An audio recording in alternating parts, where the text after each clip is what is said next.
Алланың қалауымен бүгін осы Ташкент қаласының қақ ортасындағы Шымыр баба кесенесінде талай әулие әмбебаптар, ұлы адамдар, оның ішінде Шымыр бабамыз жатыр.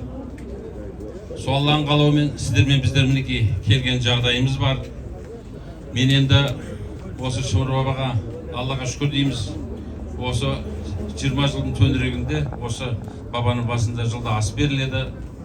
Кейде енді жас ұрпақтар болады, кейінгі өкшеміз басқан бауырлар бар, тарихын біле бермейді. Мен сол кісілерге кішкене ғана осы бабамыз туралы шолу жасағым келіп отыр. Енді елге танымал Бәйдібек би бабамыз туралы қысқаша айтқым келеді. Қазір білесіздер, сол кездегі патшамыздың жарлығымен Шымкент қаламыздың қақ ортасына Бәйдібек би бабамыздың ескерткішін қойды. Айтайын дегенім сол Бәйдібек би бабамыздың 3 жары болған. 3-ші жары Нұрила Домалақ анамыз. Домалақ анамыздың жалғыз ұлы болған, Жарықшақ деген. Иә, сол оның енді екінші негізгі аты Азан Шақырып Тілеуберді.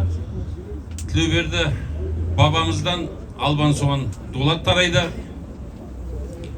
Дулаттан білесіздер, Сиқым Жаныс Ботбай Шымыр. Сол кенже ұлы Шымыр бабамыздың жамбасы тиген жер мінекей осы жер. Өздеріңіз қазір ғана Құран оқытып, тәжі етіп, тәубе етіп шығып жатсыздар.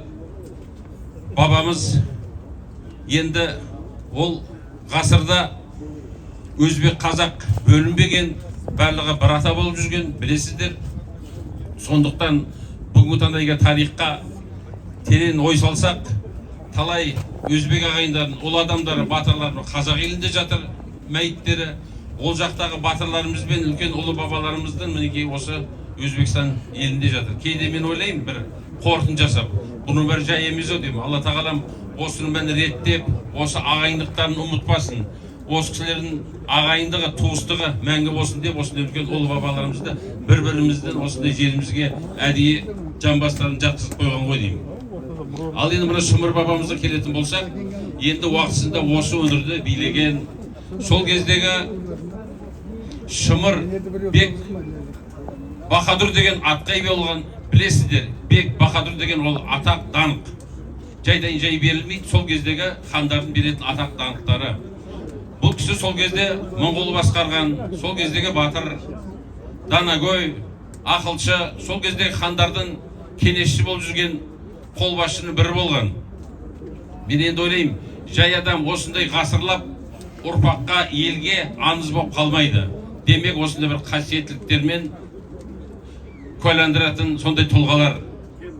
Но енді Шымыр бабамыз туралы жалпы кейде болады, аңызға айналдырып, ойдан құрастыратын бабалар болады, басқа даталар болады. Шынында да аңызда солай шығар.